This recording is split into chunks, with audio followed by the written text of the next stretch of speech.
ஏதோ ஒரு பாசிட்டிவ் டெவலப்மெண்ட்டுக்கு.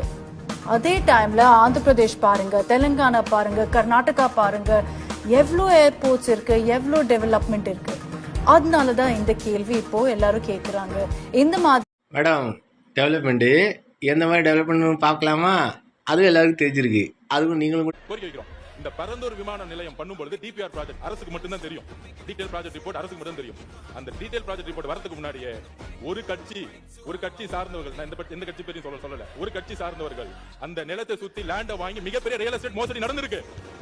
அதே ரிஜிஸ்ட்ரேஷன் டிபார்ட்மெண்ட்ல சொல்லுங்களா மேடம் எந்த மாதிரி டெவலப்மெண்ட் பிளான் பண்ணியிருக்காங்கன்னு? அந்த டெவலப்மெண்ட் எல்லாம் இவங்க ஒரு அனுமதி கூட கொடுக்க மாட்டாங்க, ஒத்துழைப்பும் கொடுக்க மாட்டாங்க.